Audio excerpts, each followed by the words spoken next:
This is the next in our series of summer episodes to help you get ready for next year.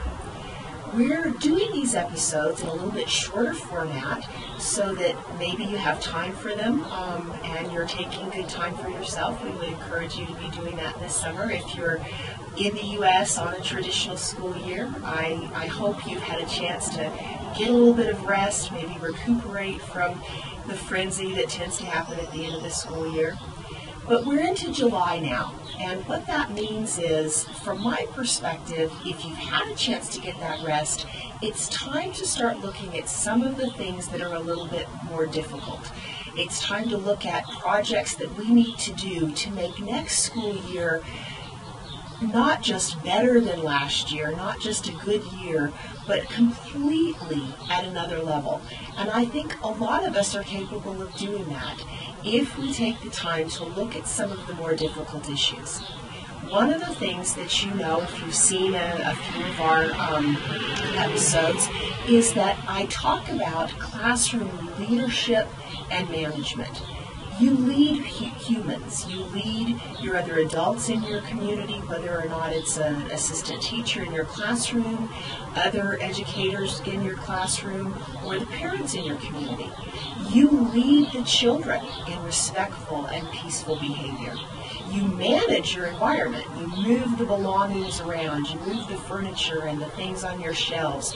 You rotate them out so that there's fresh things to invite the children to learn. And you manage information. You manage your email. You manage your record keeping. What I'd like you to do for your assignment this week, for your project this week, is really look with an honest eye at which of these things needs your attention to make next year quantitatively better to a huge degree. I'd like you to think about the leadership side and the management side. Leadership is creating an environment of respect and peace. You need to model respect and peace. You need to arrange your environment so that it supports the children and the other adults being respectful of one another and the environment and peaceful. You also need to overtly teach the skills of being respectful and being peaceful. Now, as you noticed, I started with modeling. Unless you model a peaceful, respectful way of walking through the world, you're not going to be able to draw that out of the children. Two things I'd like you to think about. First is, what do you need to do for yourself to be more peaceful and to find it easier to be in a respectful place? Do you need to have some routines that support that? Do you need a movement practice? Do you need a meditation practice? Do you need time regularly out in nature, whether it's walking or just being outside?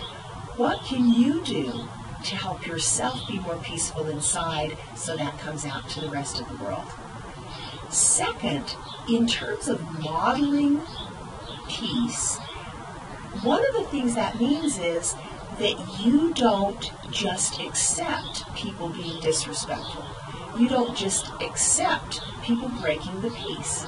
If you have children on your line in a group all together and a child is interrupting you, or a child is being disrespectful to the other children by making it harder for them to listen to you, that's not something that we simply move on from or that we ignore.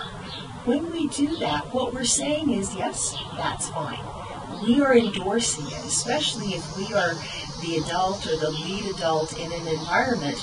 Our behavior is what the children look to say, yes, this is okay, nope, this is not okay.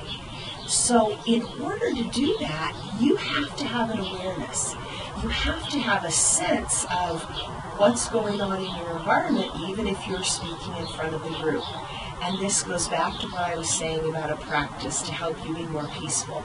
The practices that help you to be more peaceful also help you to be more aware, to be more in touch with what's going on in your environment. So I would encourage you at this point to decide, is there something you need to do in that regard? The other side that I'd like you to think about is there a management piece that you need to be doing? Do you need to manage your email differently? Do you need to manage your environment differently? Do you need to manage the routines of communication with your parents differently? If you do, I'm going to take that back and tie it to our first point of respect. One of the ways that you show respect for the other adults that are working with you is you ask for their opinion. You respect their opinion. You respect the feedback that they have. So I'm going to suggest that as long as you're not in a position where you're working entirely alone, if you're a homeschooler and you have a spouse in the environment or grandparents that are involved, if you're in a school where you're the only teacher, but you have some parents that are more involved, I'm going to suggest you ask some of those adults that you trust what needs to change for next year. What needs to be done better? Do you need to manage your emails better? Do you need to be more respectful in that regard? If you need to manage your classroom record keeping better, we'll talk about that in another episode. We have already in some. But for right now, what I'd like you to do for your project this week is decide what's the one thing that would make next year so much better than last year. And do it.